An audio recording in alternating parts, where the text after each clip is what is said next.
All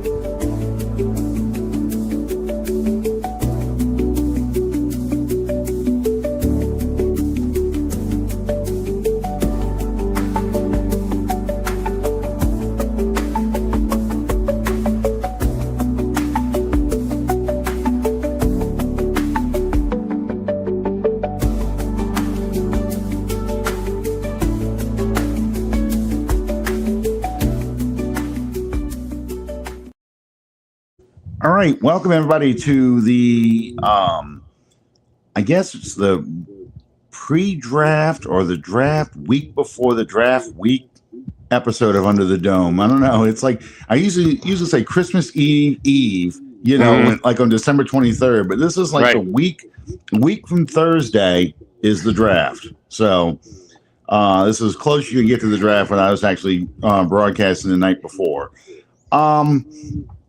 Bob is back off the cruise ship, off the Love Boat.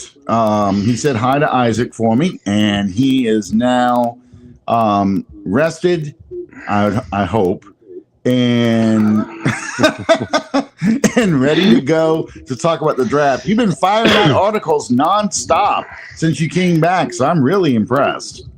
Well, thank you. I appreciate it, and I mean, you've known me for several years, so you know a lot of the work that's gone into these profiles had already been done. It's my fault for getting a late jump on actually getting the pieces published. Partly because the Saints were just so active in free agency that gave us a lot of our content. But yeah, I'm firing them out faster than my publisher, John Sigler, can finish up and put out there. He has 14 pieces sitting in the queue that he still has to add the picks to and clean up the CEO and stuff like that. And I'm giving him like 4 a day. Well, one of the things I did see that you released today is your first mock draft. Mm-hmm. Now that we're getting about a week in before the draft, what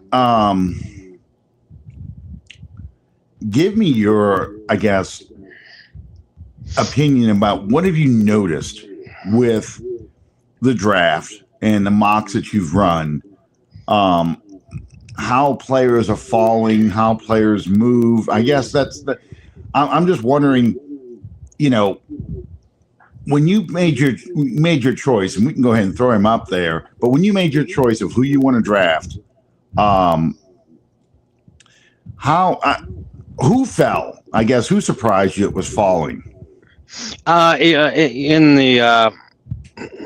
the mock draft publications that I've been playing around with, and admittedly in my own published mock draft, there were a couple players in there for the Saints that I chose at a later round than they might actually go.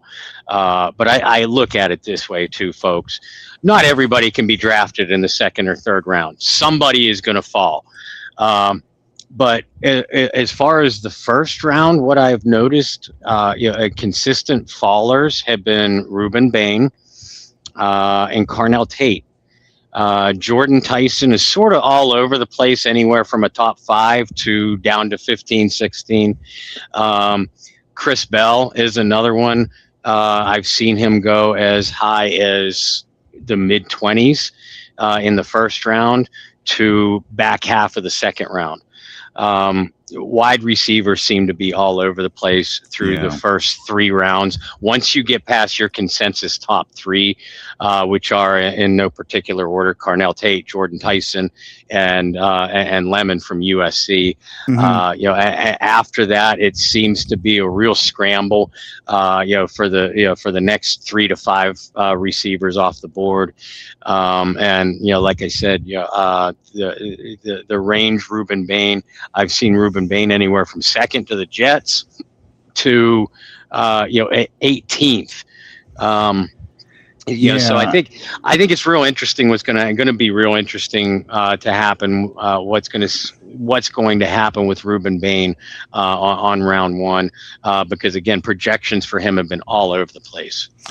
It's interesting that you mentioned Ruben Bain, because we had a story that came out yesterday that basically talked about an arrest, I believe, or a suspect suspecting that he committed domestic abuse, if I remember the story correctly. Or was it a Uh, DUI? I don't remember what it was now. there were two traffic violations, That's what it was. traffic incidents. Yeah. One, unfortunately, cost the young lady her life, Okay. not right away, but after complications. He was exonerated from all charges and no civil suit was brought forward. And then the thing that I think got overblown was, I think it was less than a year later, he was stopped and cited for a moving violation, which could be That's anywhere okay. from speeding to you blew off a stop sign. And again, that part of the story I personally believe has been overblown. And NFL teams, at least publicly, are claiming that they have known about this incident for months and months. They have done their thorough research on it, as NFL teams will do. And that has no bearing on where Ruben Bain falls on their particular draft board. It's funny because somebody had said, this is obviously a way to torpedo him, to get him to fall. And it's like, it's kind of I'm always suspicious of these types of stories because the timing, the timing, where are they getting the source from? Where is this coming from? And when it comes to a legal issue, the teams are aware of it because the Saints are like every other team. They do their due diligence. They do the investigations. They know all these things, and most teams do this. They don't want these draft surprises. They even with the salary cap on the rookies, they know that this is a huge investment. If you blow a first round pick, it's a huge PR mistake. Most times it costs you your head coach, probably front office personnel. Some teams just go, damn torpedoes, we're going to roll with it anyway. Most recently, the Falcons with James Pierce. But, there's enough bodies out there that they know what happens if you try to ignore character concerns. Lawrence Phillips is probably one of the most famous ones. Yeah. And I'll never forget the quote. It was, if Dick Vermeil gives up on you, you really are lost. Right. So Randy Moss had a story like this come out, and it helped him slide. I think teams kind of look at that now at some things. And what was it? Larry Tunsil from, he's on the Dolphins, or was on the Dolphins, or the Texans drafted him. I don't remember who this was. I think the Texans drafted him. I believe he's with the Dolphins now. Yeah. So, but that famous picture of him with the mask on, trying to get him to drop. Then of course you've had the court case with the LSU player, the offensive lineman, and it turned out to be nothing. But he had said, if you don't take me in the first round, don't draft me at all. And the Dallas Cowboys got him as an undrafted free agent. That was the year when the Saints took Andres Pete, infamously. So I think most teams really do their due diligence on these guys now because they know what could cost them if they make this kind of mistake. So I'm not too worried about that. What I'm more worried about is his short arms. Lyle Collins. Thank you, Brian. I couldn't remember his name off the top of my head. Cecil Collins kept coming to my head, and I knew that wasn't right. That was the running back who liked to stare at women sleeping in their beds. Yeah. And that's what I kept saying. It's not Cecil Collins. It's somebody else. But it's not Cecil or Diesel. I know that, But yeah. So my big concern with Ruben Bain is his 30-inch arms, 30 and 7/8 or whatever it is.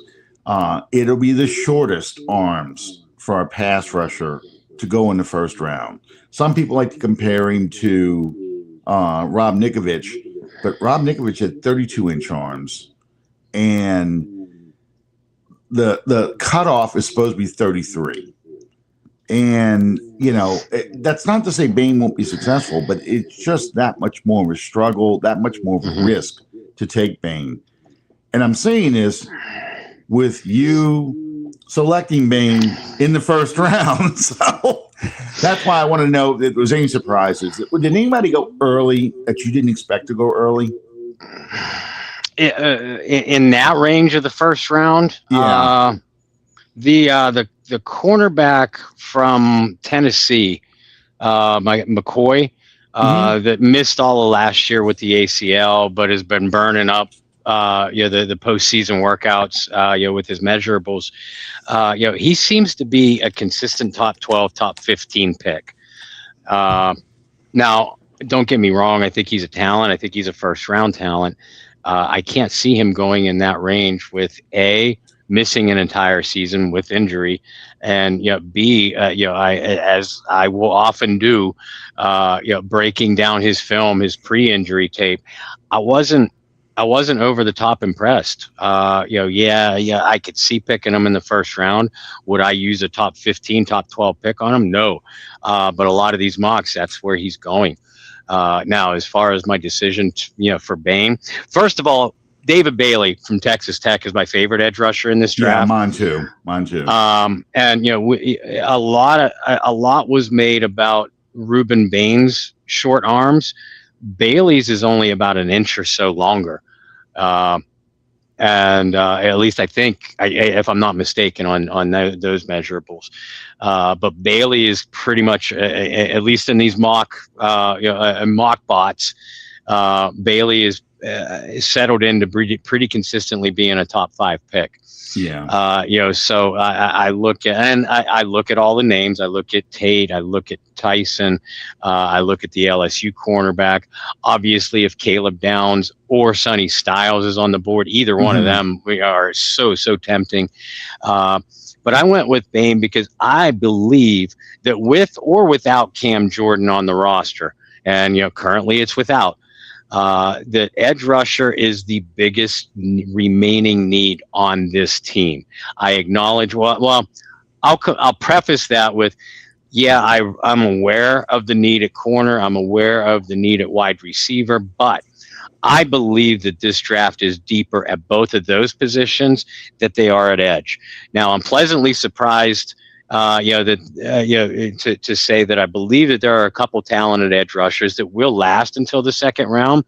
But in my opinion, after you get past the top 3, which are Bailey, Arvell Reese, and Bain, in that order, at least that's the way I have them, there is a pretty significant drop-off.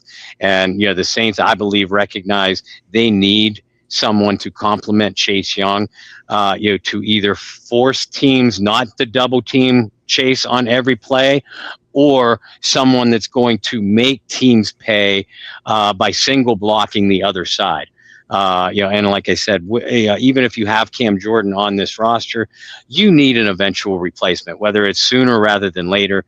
And if Reuben Bain or especially David Bailey are on the board at 8, I think that's the pick. And it's funny because I totally agree with you. I think the needs on this team are edge rusher, wide receiver, cornerback, defensive tackle, and then an interior offensive lineman, a center / guard. Because McCoy, it's not a question of when he gets hurt. If he gets hurt again, it's when he gets hurt again. And we don't have our backup center like we had this past year.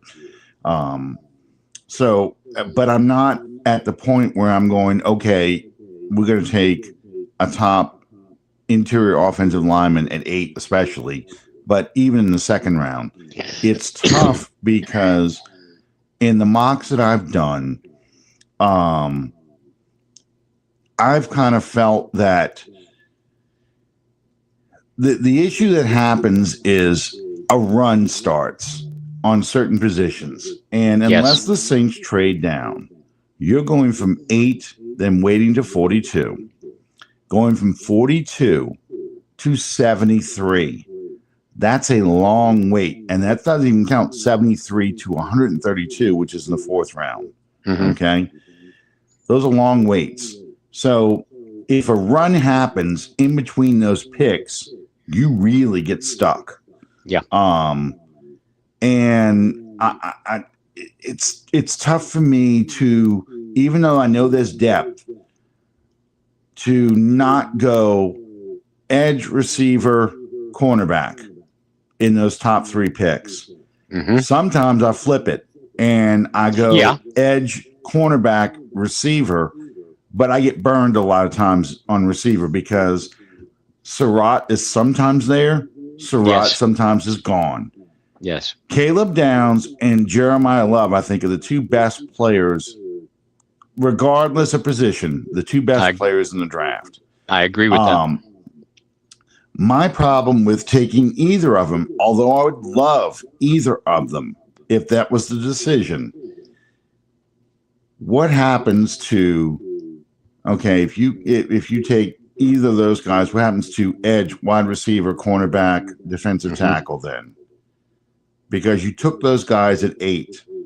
So now you're going to have to take one of those, especially the top positions, edge and wide receiver, in the second at 42, and hope that if you take edge at 42, that Surratt is still there at 73. Right. Or Skylar Bell. Okay.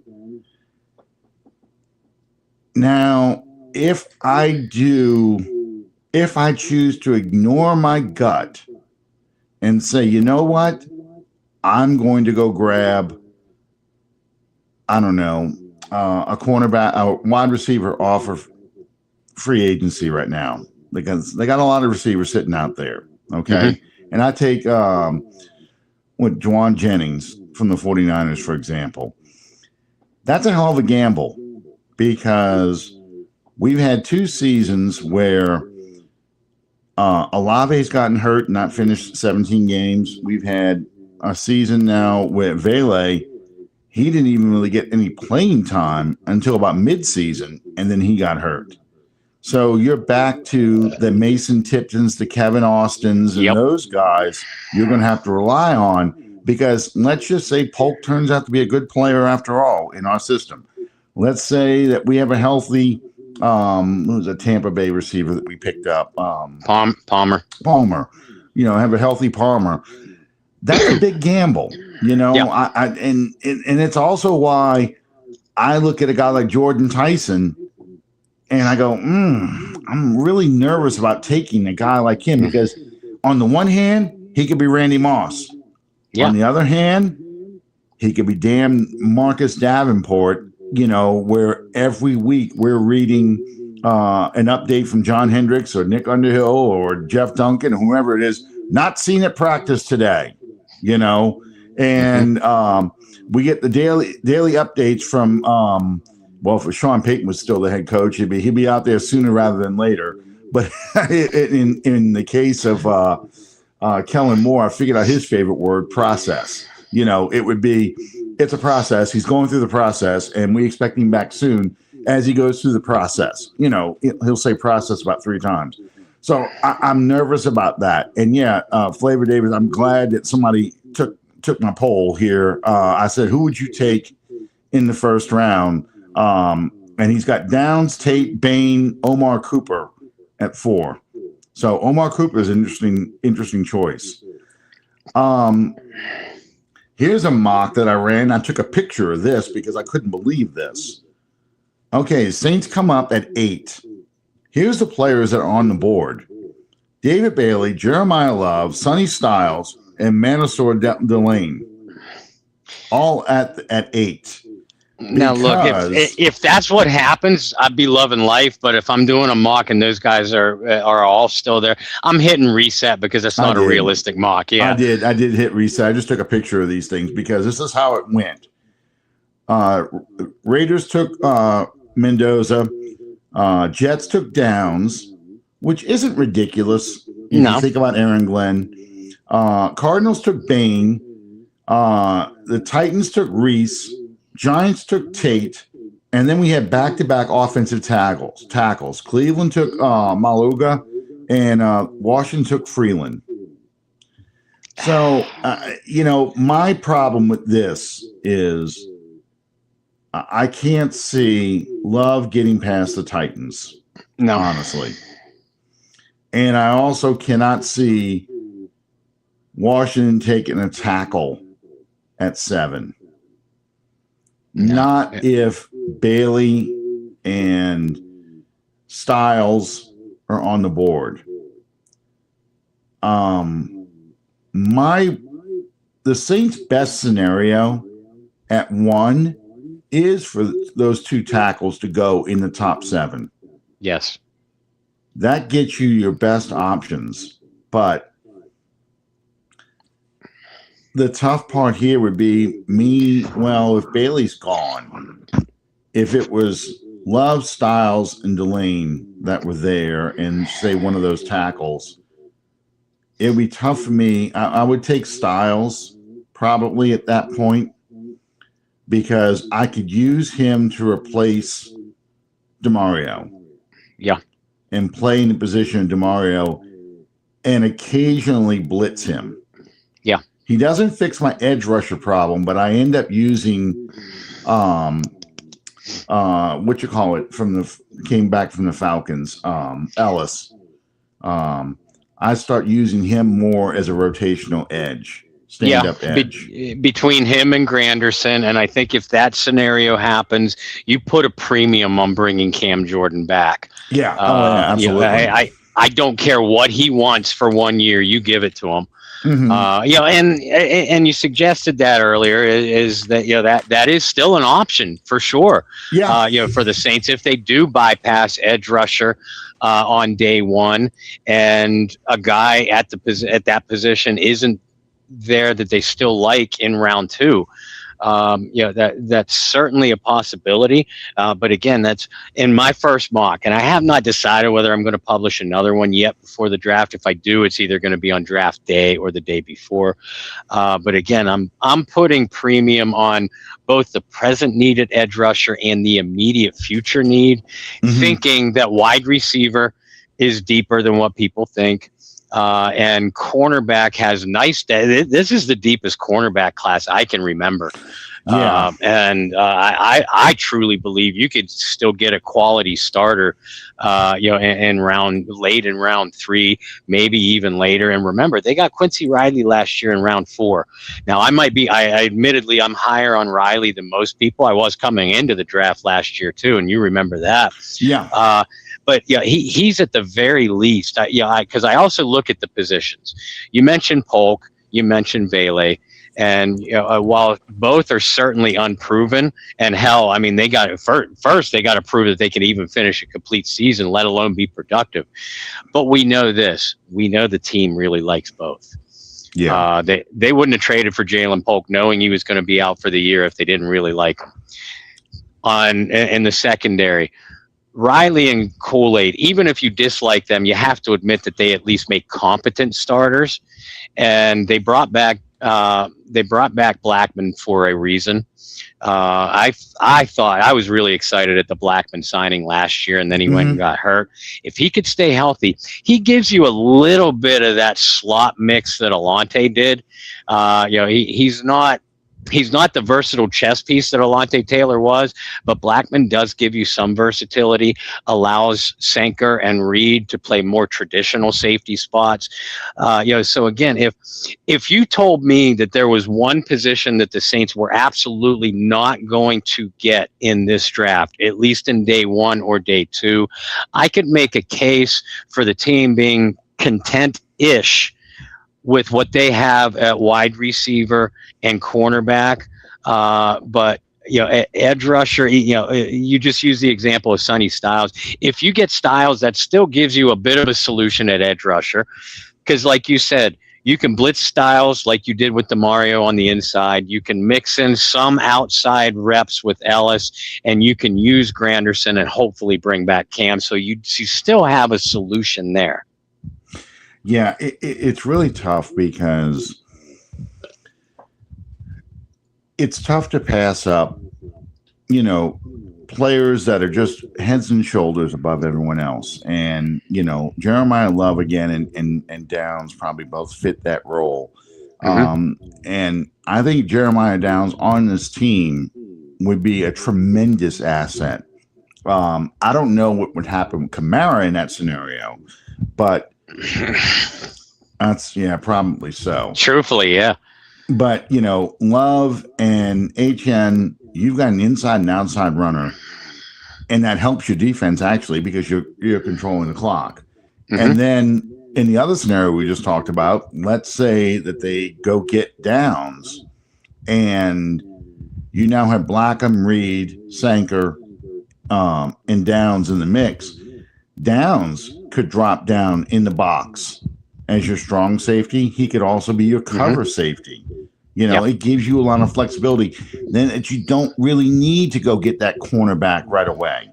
You can wait until day 3 and take a Thaddeus Dixon or a Dylan Everett from Georgia, one of those guys late in the draft as a developmental guy, special teams guy in the beginning, who doesn't have to play a lot, and you kind of develop him to be a slot corner or outside boundary corner if you need to, so it doesn't screw you to get those guys. It just makes it harder for you to get your other guys in the other positions you need to get, because edge rusher, defensive tackle, and receiver, and some of the better cornerbacks just go in the second and third round like nobody's business. And I'm looking in, when it gets to me in round 4, I'm going, oh man, all I got is a bunch of offensive tackles and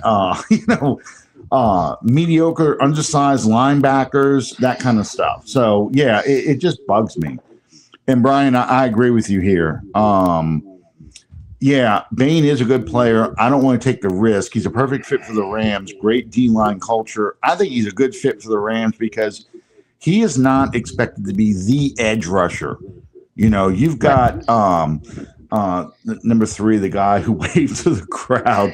It's not Vele. It's shoot. I'm drawing a blank on people's names. I've been looking at the draft too much, so I can't remember who anybody is. But you've got a good edge rusher out there with a lot of speed and a lot of power. So Bain is now the number 2 guy instead of expecting to be the number 1 guy.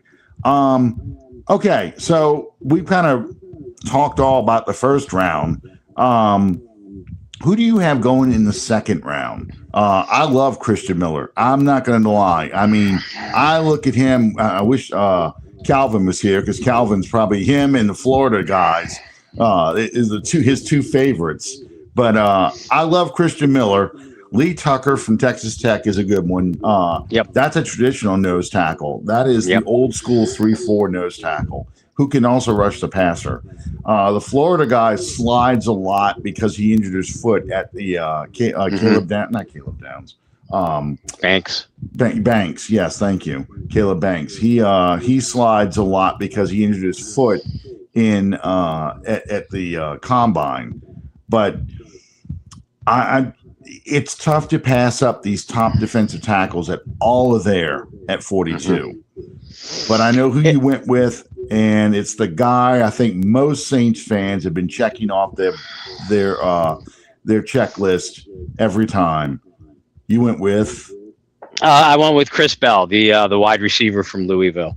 It seems like a natural pairing. He and Tyler Shuck already have a rapport. They played a year together. Bell, it was a surefire first round pick. Yes. Possible top 15 if he stays healthy. It's as simple as that. So you are getting a first round talent in the second round if he falls. Don't get me wrong. I would not be at all displeased if a Christian Miller, a Caleb Banks, even a Lee Hunter were the pick there, because you and I are among the few, Alan, that are pounding the table. This team needs a fat ass in the middle, a fatso that can play.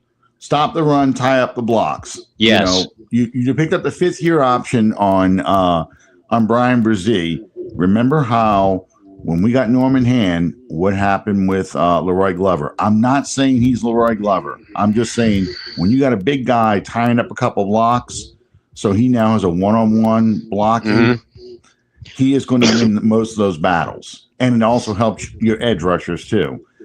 Yeah, Christian Bell's Christian Bell. God, what is wrong with me? Chris Bell.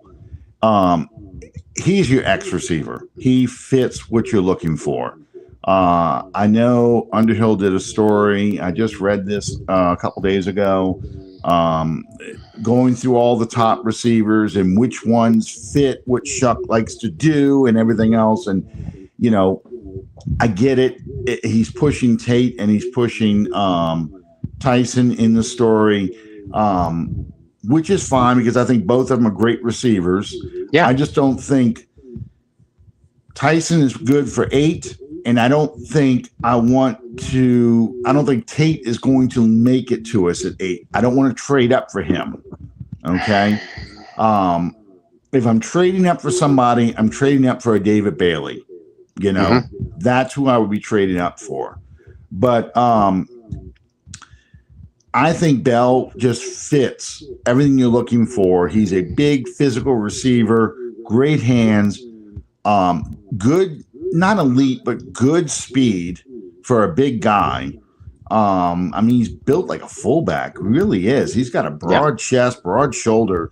You know, he is the guy you want him going over the middle to get stuff. And you pair him with Vele and with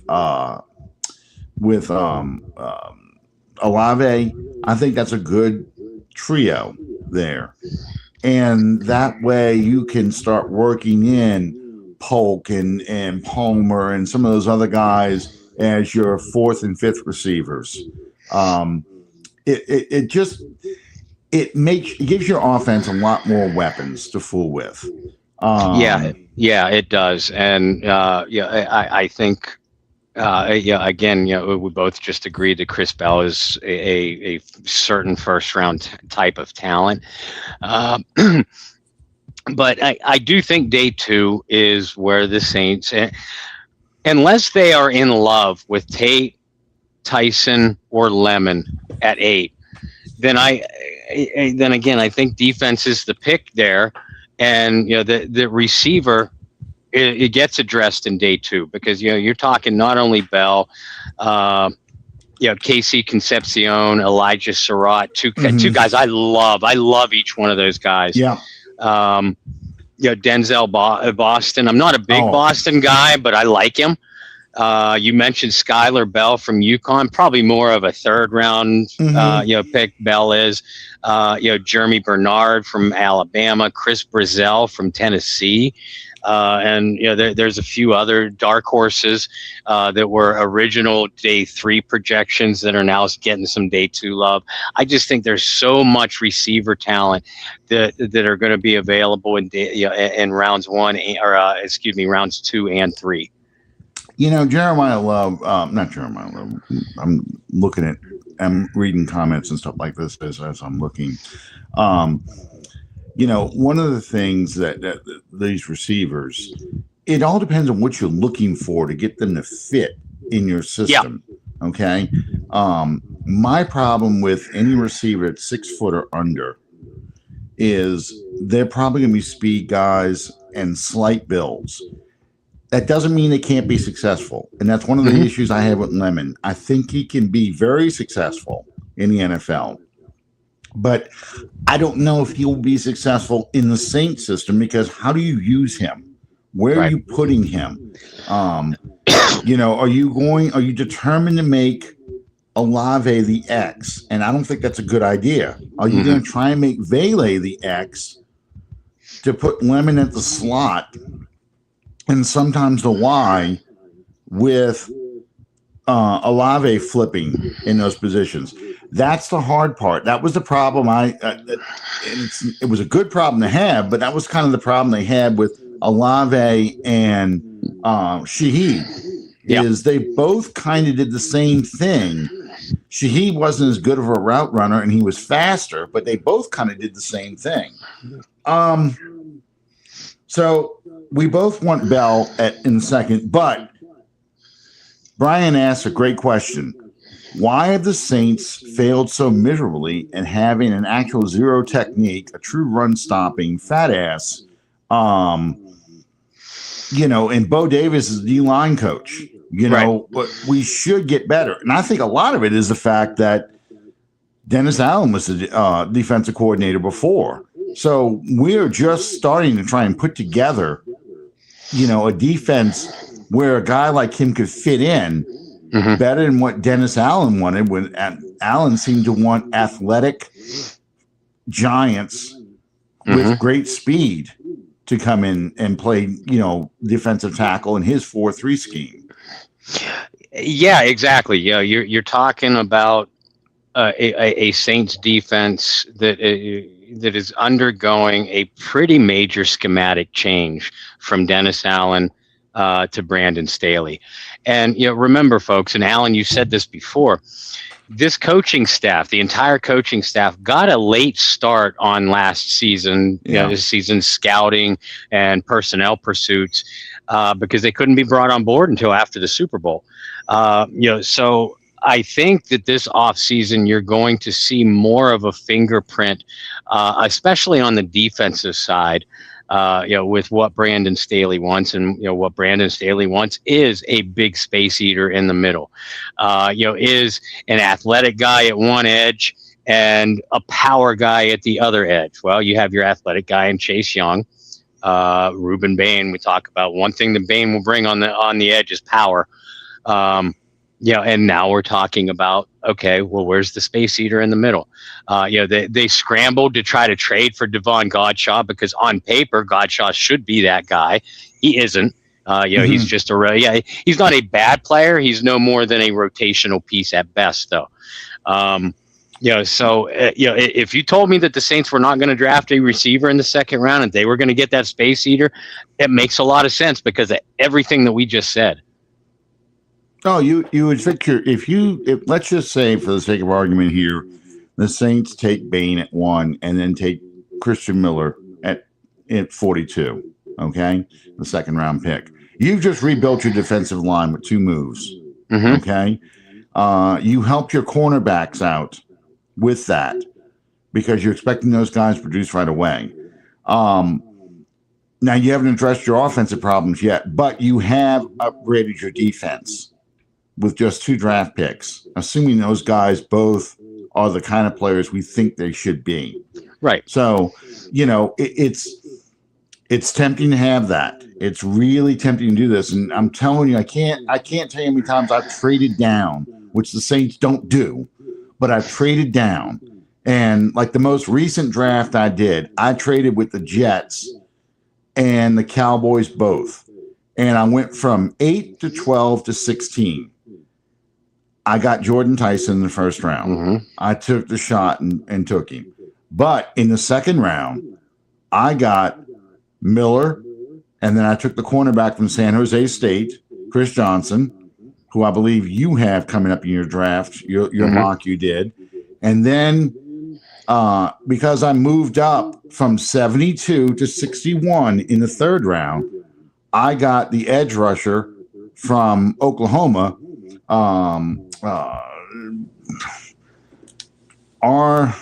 Mason Thomas. Yeah, I think that's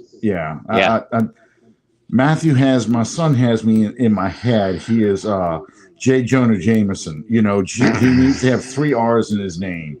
So, but yeah, that was my edge rusher I got out of that. So I just feel like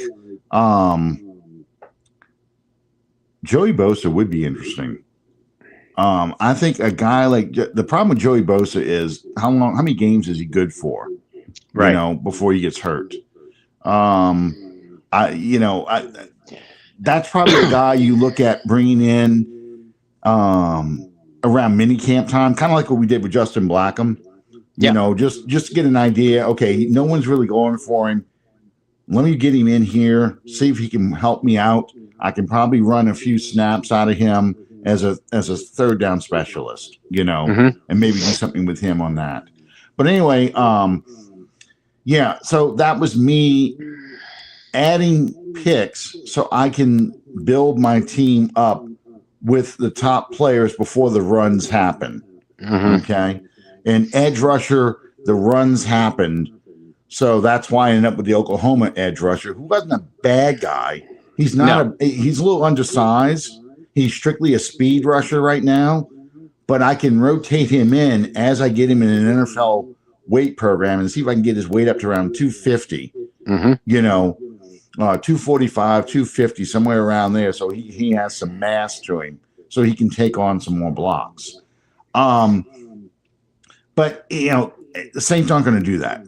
The Saints are not going to trade up for those guys. They're not going to trade back. They're going to trade up for a guy.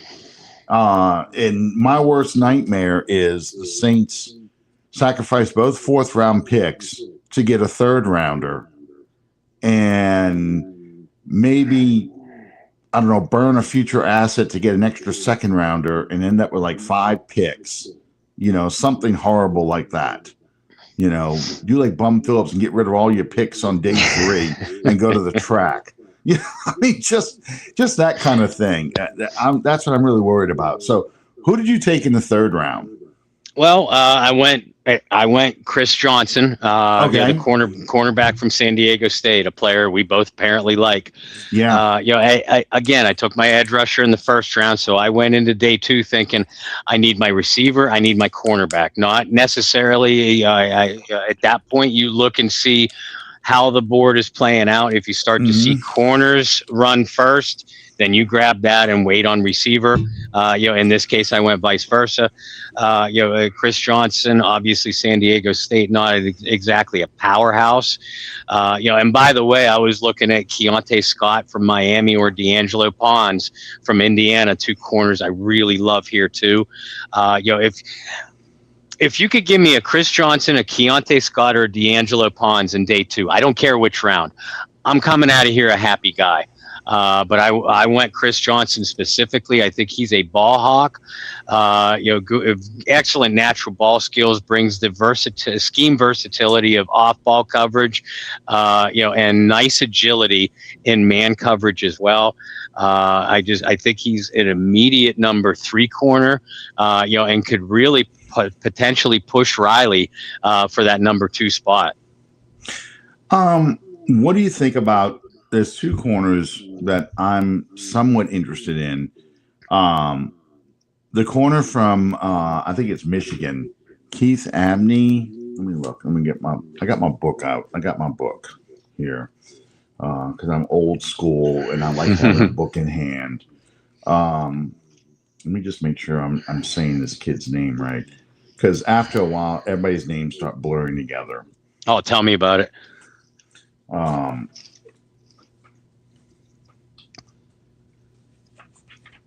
It's funny. I can't tell you how many times in mocks, Adrian Terrell ends up in the Falcons. I'm like, gee, that's really original. Yeah, right. Keith Abney from Arizona State. Look at this picture they got for him. Doesn't that look like Michigan? I'm like, yeah, it does. How did they come up with Arizona State out of that? Where's the red? I'm like, that was like Michigan sitting there. If it wasn't for Sun Devils and the logo on the helmet, I'd think that was Michigan. Keith Abney from Arizona State. Julian Neal sometimes I pick in some mocks. And then the only other one I've got on here. I love Traden Stukes from Arizona too. Traden Stukes is interesting from Arizona. The size of these guys blow me away. Yeah. Will Lee out of Texas A&M. That's sometimes I go after him. But the other cornerback I wanted to ask you about, and this guy has got Saints written all over him. Devin Moore out of Florida, 6'3", 196. His injury history is significant portions of 3 separate seasons during his time in Gainesville, a wide range of variety of injuries, nagging shoulder injury, required surgery, concussions. I'm like, oh my God, this guy is a saint. I'm just telling you. If Sean Payton and Dennis Allen were still with the organization, he might be their 1st round pick. I just thought, as I read his injury history, knee strains, shoulder surgery, the concussion history is the one that got me. It's like, but you read it and he's an aggressive tackler. He's great in the slot, could become an outside corner, great ball skills, all these things. And at the same time, it just makes me laugh. I'm just like, yeah, the concussion stuff. Oh yeah, well he'll be fine. We'll go ahead and draft Right. him. But what do you think of those two guys, Devin Moore and Abney from Arizona State? Of the two, I like Abney a little bit better. I I do too. admittedly have not watched a lot of film on either, but I think, yeah, Abney, if you're looking for an Alontae Taylor replacement, aggression wise and physicality, Abney is one of the corners in this class, and there are a few, that fit that profile. More, I agree with the assessment. Good in the slot. Physical, physical short tackler. Hmm. With the upside of giving you some outside snaps as well. But he got to stay on the field, Yeah. and that if you're spending a first, second, third round pick on a guy, you need him to stay on the field. You need him to develop quickly. You need them to contribute immediately. And that's not something. In fact, I think Devin Moore might very well, because of the injury history, he Hmm. might very well be one of those guys sitting on Mel Kiper's best available board going into the fifth round. Yeah, I've been grabbing him. If I grab him, I've been grabbing him in the fourth round with pick 136. Um, yeah, I bounced between Tim Keenan from Alabama, the defensive tackle, and Mm-hmm. Moore a lot at 136. Yeah, it's just he's just one of those guys that it hangs around, and it bugs me though that he ends up being the only cornerback I take. Yeah, here we go. This is a draft I did back on April 7th. I've got Sonny Styles at 8, Chris Bell, Caleb Banks at 73. Um, LT Overton from Alabama is my edge rusher at 132. Devin Moore, the cornerback from Florida at 136. Nick Singleton, the running back from Penn State at 150. Daquan Wright, the tight end from Ole Miss. And then I finally get my inside offensive lineman. I get Trey Zoom from Texas A&M at pick 190. So, and it's just because, okay, you got Styles, you got Bell. Now, once I take Banks, okay, now the pickings get really slim. Yep. Once I get past pick 73. And yeah, that's PFSN. I did that draft. Probably ran the composite one that they do instead of the standard PSFM one. Composite from a bunch of different, the athletic, a couple people I never heard of, all their mocks. So it's I try and run different mocks with different scenarios because I start figuring out the algorithm by running Yep. it too many times. Yep. I know where the run's going to happen. Yeah. On what players. So I start going, okay, this guy's ranked higher, but they're not going to pick him. He's going to stay on the board because they're going to start picking the other positions. So I better grab that position who's actually lower, grab him early, and wait on another guy. So, okay, so we've got from your draft, we got our edge rusher, we've got our cornerback, we've got our wide receiver. Who do you go in the fourth round then? My next three picks, fourth round, fifth round, 132, 136, 150.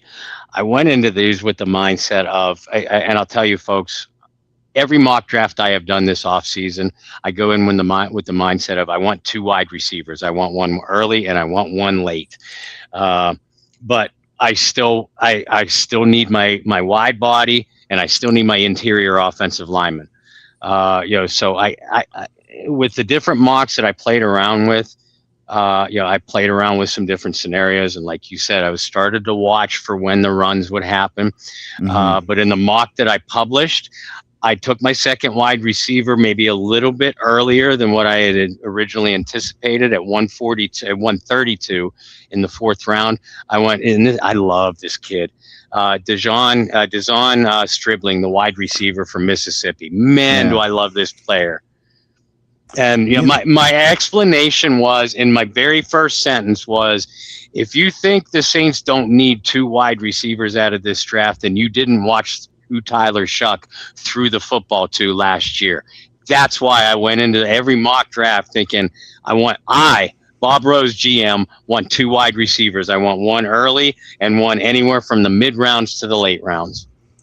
I've done the 2 receiver bits too, because I'm the same way. I never want to see Mason Tipton and Kevin Austin run another route in a Saints uniform ever again. I get there fast and stuff like that. I just don't want to see them out there catching passes. It was great. You had Kevin Austin got a nice touchdown against Tennessee. Mason Tipton made a couple of nice runs and stuff, especially in preseason. But I don't want to see you guys out there again. I just can't. I really can't. I need talent out there. I need guys that are legitimate speedsters with size and arms and stuff. Yeah. So and listen, I get that the Saints like Devon Bailey and that they like Jalen Polk. I do too. I love Jalen Polk coming out of the draft. But my thought process is, you know what? Yeah, I like him, but I'm going to draft Chris Bell, I'm going to draft Stribling, and I'm going to make whoever is a wide receiver for the New Orleans Saints in 2026, they're damn well going to earn this job. This has been my motto. And it's sometimes I think it's good. Sometimes I kind of cheat on myself and I just get somebody else with size. But if I get Chris Bell at 42, my second receiver is a speedster, and sometimes a lot of times ends up being a small speedster. So there's 2 guys I want to get your opinions on. Actually, there's more than 2. There's like 4 of them. But Deion Burks from Oklahoma and Eric Davis from Georgia Tech as speeds guys, with like a guy like Eric McAllister or the former LSU Tiger who ended up at Liberty, and I think he finished in Miami, CJ Daniels. What do you think of those 4 receivers? I like all of their abilities after the catch. Deion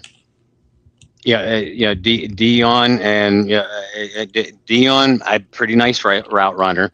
CJ Daniel, when I watched his film, he has an instant turn up the field, a yak ability, yards after the catch. Who else did you say? Eric McAllister. He's got size and a little bit of speed. He kind of has a gallop though. He's kind of a build-up speed guy.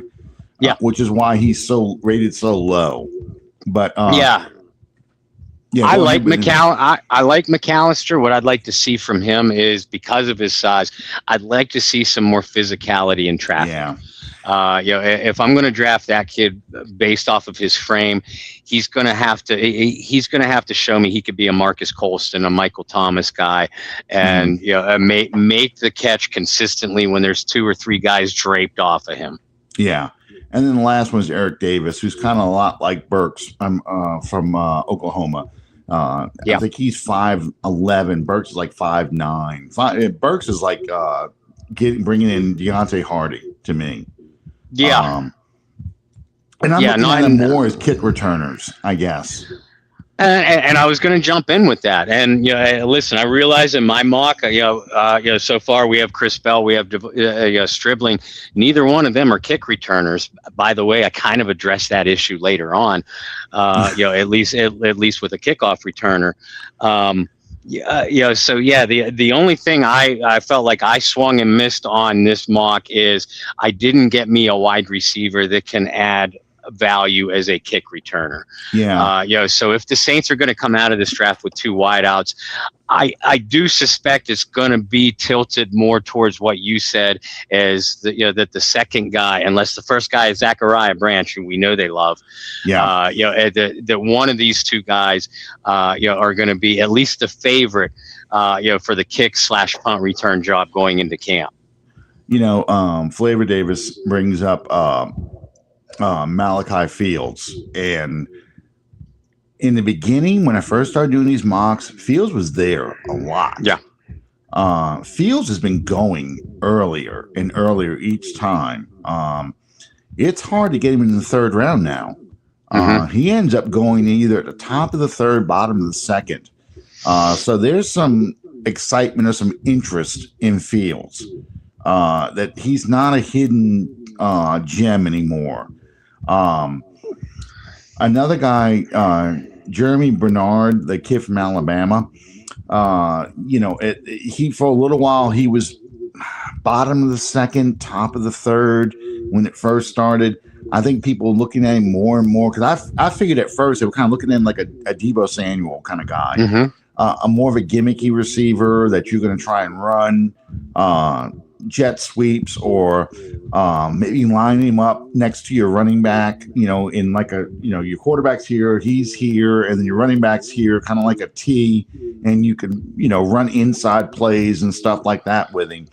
But I think more and more people look at him like a legitimate receiver, and he's been moving up, and it's just tough. It's so tough to get these guys because it's like everybody's looking at the same receivers I'm looking at. Right. And the small, slight, speedy guys are the guys that are staying late in the draft. Eric Davis was somebody else I brought up. You didn't mention him, but, he's another one-trick pony. He's just a go-route guy. So you would if you brought a guy like him in, which you might be able to get him as an undrafted free agent, if everyone's views him that way, he ends up being just a kick returner, that you have to teach him how to run routes. And he's also injury prone because he's slight and that kind of stuff. So it's tough to get the kind of guy you really want to get if you don't get a Chris Bell or Zachariah Branch or Tate or Tyson, or Boston, one of those guys in the first 2 rounds. Did you get a defensive tackle at all? I think you did in the fourth. I did with my second, 4th round pick at 136. I got my fat guy. And I know, I got Dominique Orange from Iowa State. He's been a riser up the draft boards. A lot of projections. Some projections have him going as early as the second. I can't see that. But we just got done talking about all these wide receivers, and they're moving up. All these guys are projected to be slammed somewhere in the second and third rounds. Some of them even in the back half of the first. Well, if that happens, who's most likely to drop? The defensive tackles, the offensive guards, those spots, and that's why. My pick of Orange in the 4th round is a little bit later than what a lot of his projections are, but I'm projecting him to fall. And he's your guy for the middle. As soon as he can prove he can handle NFL blocking, not the power, but the schemes. As soon as he can prove that he can handle it, he's Brandon Staley's fat guy in the middle. I've talked about a few defensive tackles already. Dominique, the kid from Clemson, Capehart, DeMonte Capehart, he was sliding for a long time because they looked at him as a one-trick pony. He's your run stuffer. He's a 2-down run stuffer guy. And I'm seeing him rise a little bit. Xavier Harris from Ole Miss. I love him. Intriguing player. He and the kid from Alabama, Keenan, are both dropping like stones. I mean, they're dropping in almost borderline undrafted free agent territory. Yeah. I'm talking lower 200s, And what I mean by lower 200s, there's only 240 picks. These guys are going around 221, 222, 230, So it's shocking how much those two guys or where they're falling in the rankings now. I think the problem with Xavier Harris is, aside from they rotated him out a lot, he's got some baggage behind him. He does. Some criminal stuff. He's kept his nose clean this past year, but it's still back there, and they don't know if he can handle a 17-game stretch because he doesn't even play a full game. Right. And at 6'7", if he gets tired and he starts standing up and taking plays off, it's pretty obvious. You know, they get under his pads, they can run over him.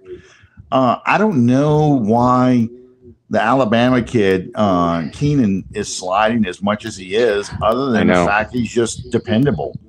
He's not special as a pass rusher, and he's not some guy who's going to push the pocket, but he just handles the run.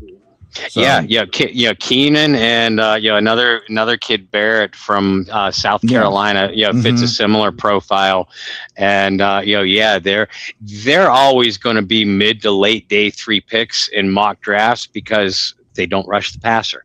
We're not looking for somebody to rush the passer. This isn't Dennis Allen's defensive tackles. This is Brandon Staley's. I need a little bit of push up the middle. You tie up blockers and you clog those inside lanes. Those are the 3 things I want from my nose tackle, particularly on early downs and short yardage situations, because that's going to open things up for everybody else on that front 7. And one kid that my son loves a lot is the kid from Cincinnati. He's only 6'1", but he's like a fire plug. He's 6'1", 320. DeMonte, what is his name? It's not Cape Hart. It's golly, I got to keep all these. Deontay Corleone. How could I forget this? Deontay Corleone. The Godfather. Matt might just like him for the name. That's why. I think so. He's 6'1", 335. It's. Oh, I see this. They have it's health. He had blood clots in his lungs during summer workouts in 2024. He was cleared, but his pass rushing production disappeared in 2025. But I mean, he's a two down defensive tackle. I mean, he really is. Again, a big guy at ties at the middle. He's just short, and I think that's his knock. So, okay, so you've got that's your 5th round pick that you took. Second, 4th rounder. Second, 4th rounder. Who was your 5th round pick? You took Bo Stevens at 150. Again, he's very common in that area. This is another player that some projections have going higher. And I know the Saints have met with Jeremiah Wright, the guard from Auburn. I like him. I like Jaden Roberts, the guard from Alabama. I saw Ross Jackson, an early mock draft by Ross Jackson. He had Jalen Farmer, the guard from Kentucky, going somewhere in this range.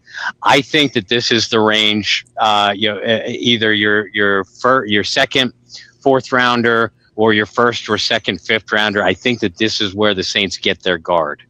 Yeah, I picked a couple center guards. I picked the kid from Iowa, Jake Logan, I think is his name. I can't remember. I've got so many, like I said, I've done so many mocks. Logan, I think, is one of them I picked. And I go with the Kentucky center a lot too. Just because, again, it's a question of when, not if, McCoy gets hurt. So, those are the guys I end up looking at the most. Burton is the center. Jake Slaughter from Florida sometimes slides. I like him here too. Yeah. Logan Jones is who I get more times than not from Iowa. Bo Stevens, DJ Campbell. That's really more of a tackle that he gets kicked in the inside. Pat Coogan shows up a lot around this time. Jeremiah Wright.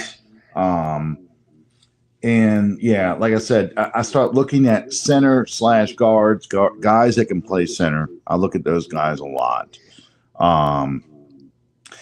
Who do you have in your sixth round then at 190? Well, we skipped the second, fifth round Oh, pick. I'm sorry. No, that's okay. At 172, I went, and everybody has draft crushes. This is one of mine for day three, and I have a few of them. Devin Marshall, the cornerback from NC State.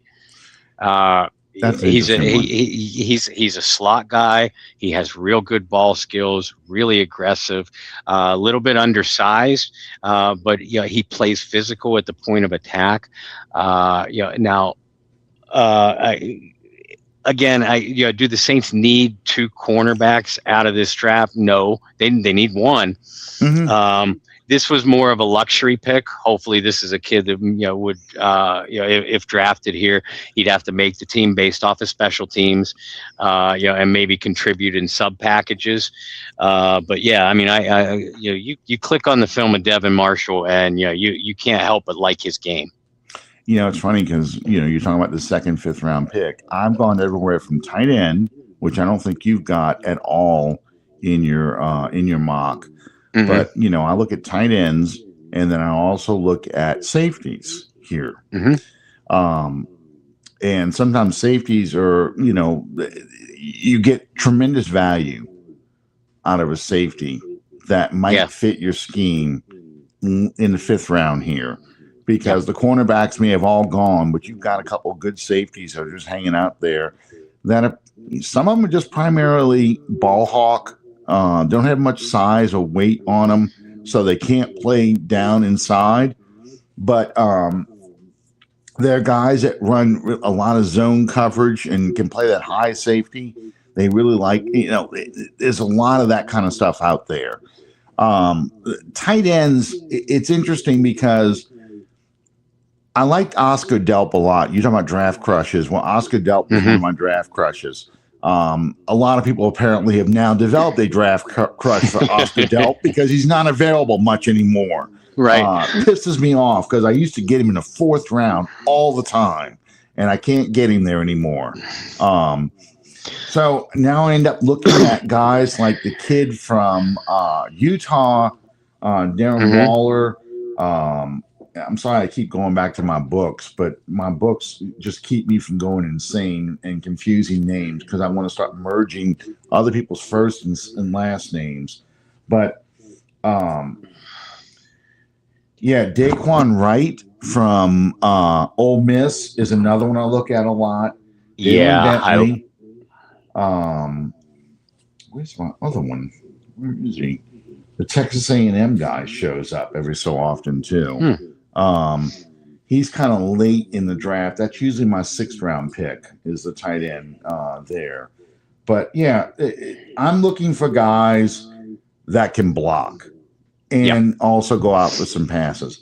Daquan Wright is probably the only pure pass receiver that I take outside of Oscar Delp. And the reason why they say Wright, because of the system, he can block, but he doesn't show much interest in doing it unless they tell him, and then he blocks well. So it's like you kind of have to build him into a blocker. He's a pass catcher, but you lost Moreau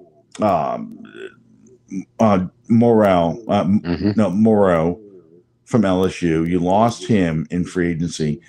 You have a tight end you brought in Noah Fant, but after Fant, you really don't have anything. I mean, you're hoping maybe that sixth round pick from last year sticks around a little bit longer.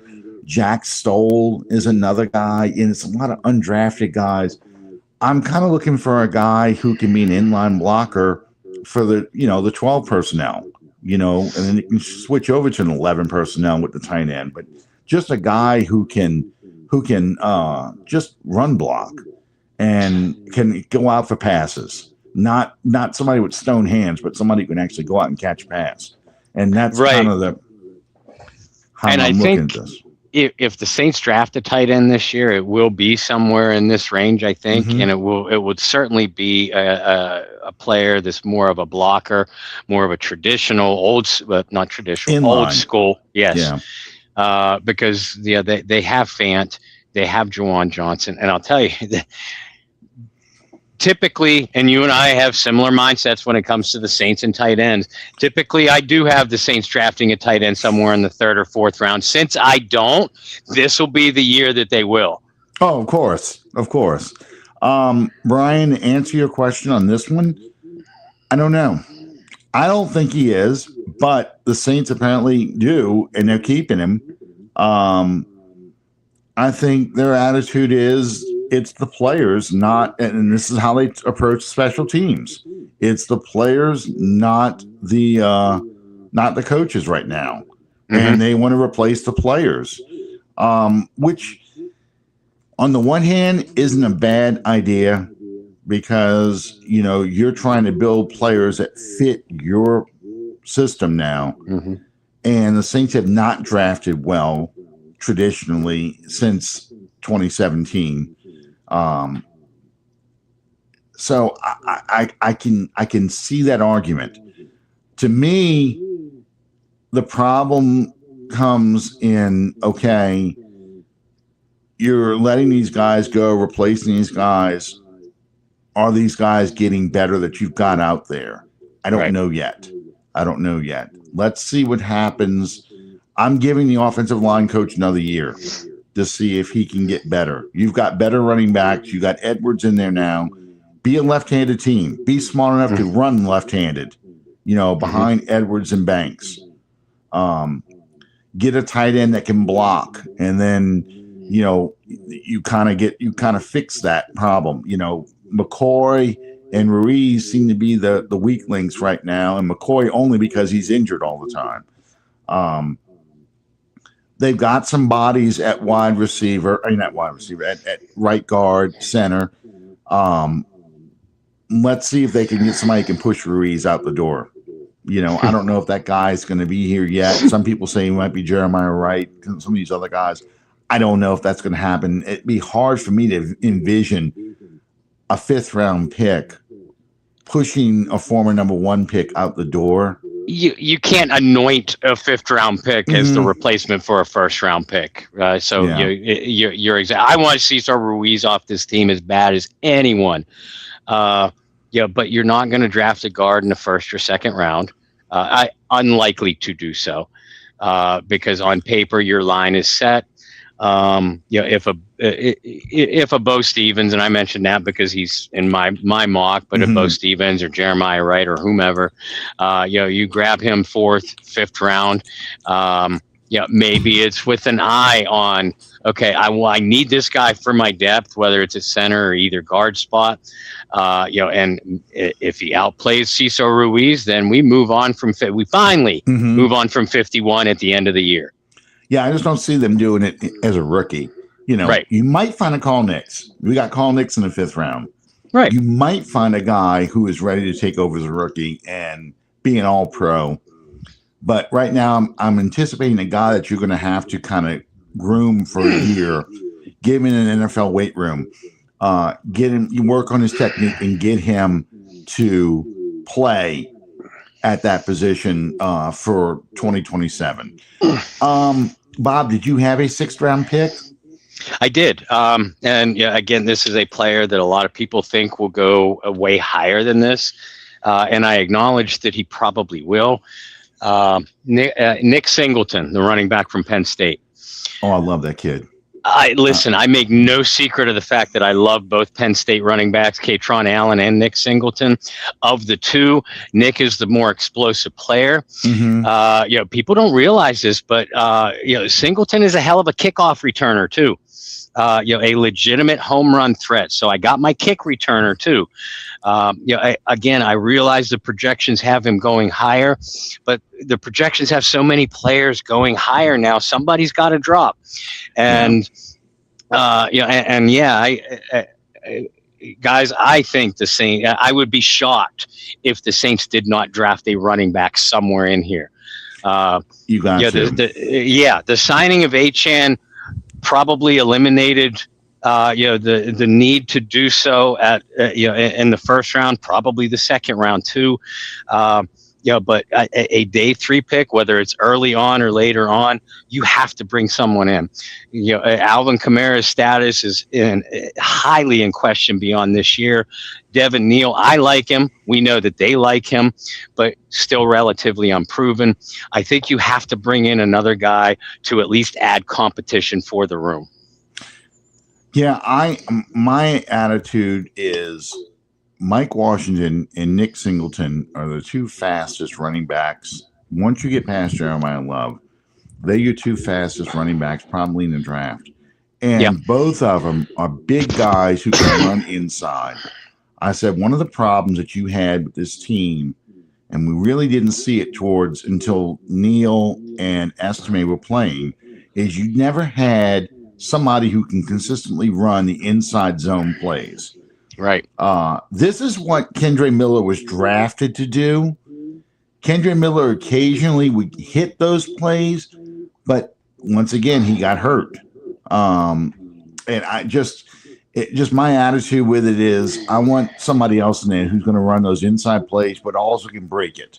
They've got the size and speed to break inside and then just go, and they're gone.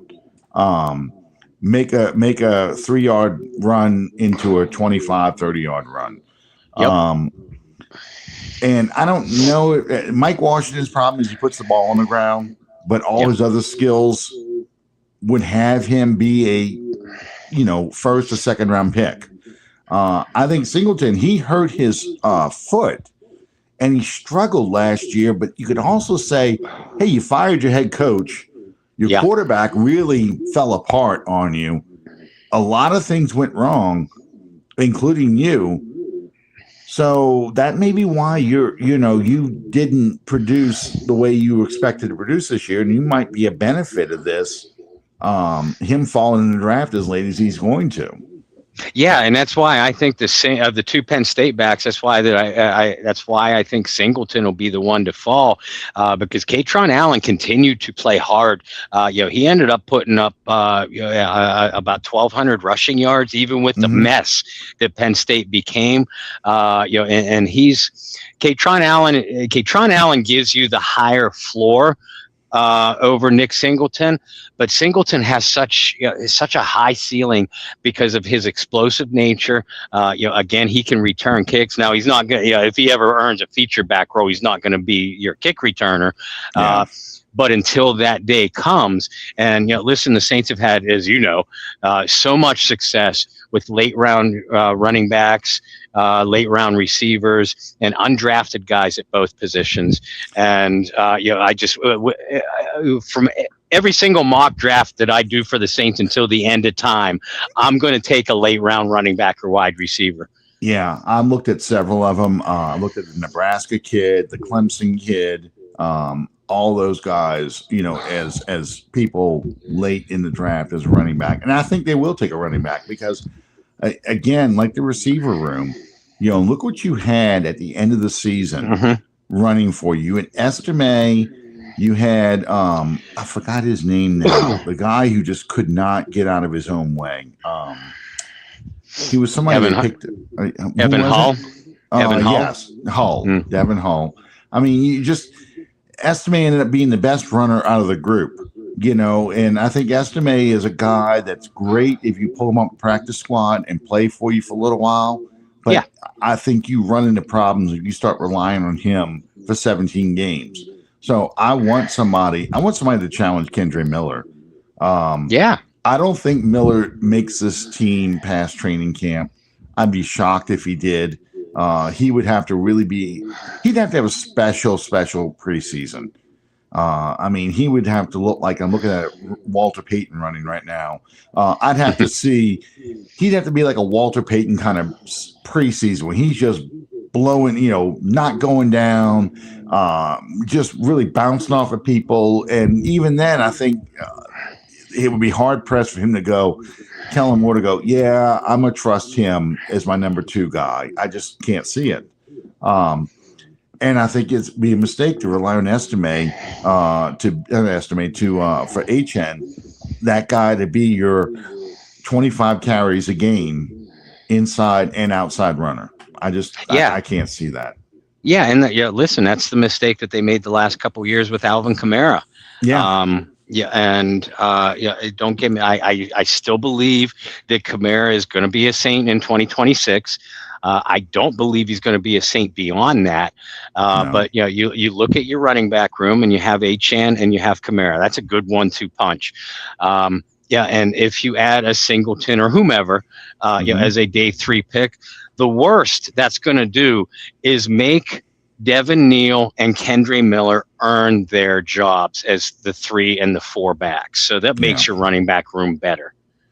Yeah, it's just tough. I'm looking at guys to replace Kendre Miller because like McCoy, it's not a question if he gets hurt, it's when he gets hurt. Yeah, exactly. So it's tough. Okay, so that's the entire draft here. Bob and I were talking off the air. I will not be available this coming Tuesday night. So we are going to try and run a mock draft on Wednesday night, the night before the draft, and get you guys just to kind of chime in when the picks come up and see who you like out of those players. I did try and run a poll. First time I ran a poll on this thing. I can't tell what the results are. I really don't know.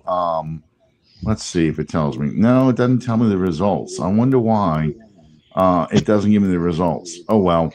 I think for these kind of polls on a live show, you got to wait till the show wraps up and go back. Okay. All right. Well, that makes sense. Like I said, it's the first time I've ever seen this option available to me. So. And there are only 4 choices. That's why I've got the 3 guys who most likely would slide to 8. Jeremiah Love, I didn't put it on there on purpose. I just put other. So yeah, Downs, Bain, and Tate.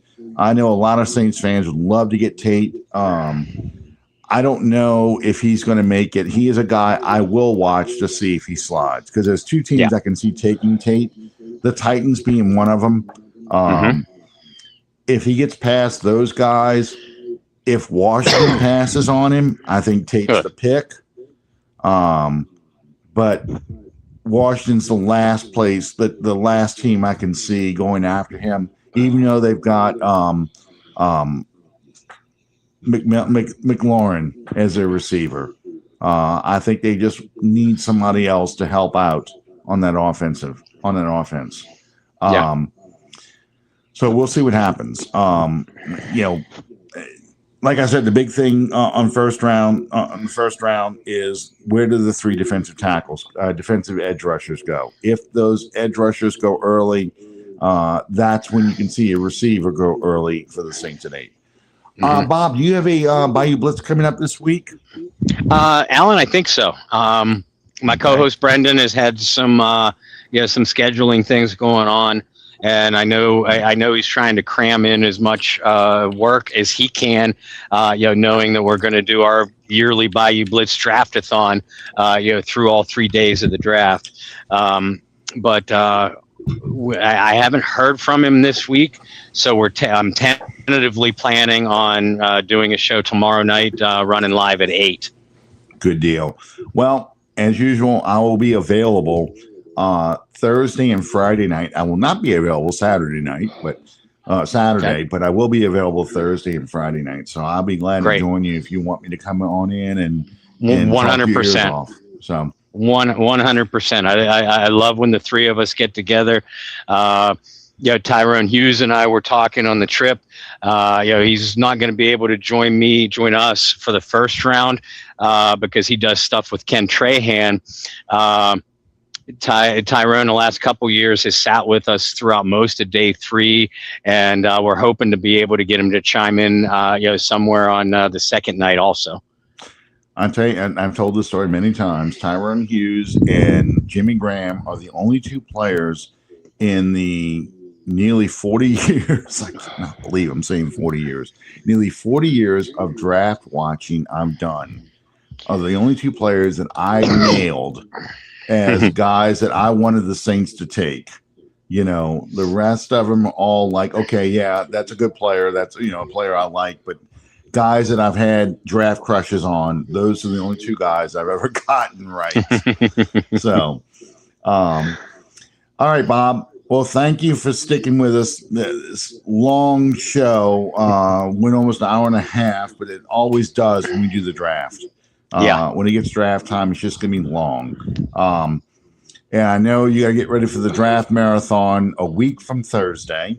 Yes. So everyone, please join us on that. And I will let everyone know if we can put a show together on Wednesday night, mock draft. It'll be instant rounds. We'll be in round 1. Boom, it's done. Once we make our pick. Round 2, boom, it's done. So there's no trades or anything like that. We're just going to try and get through it as quickly as we can. So in the meantime, enjoy your cigarette, Bob. The rest of y'all, thank y'all for joining us tonight. We'll see you next time Under the Dome. Good night, everybody. Good night.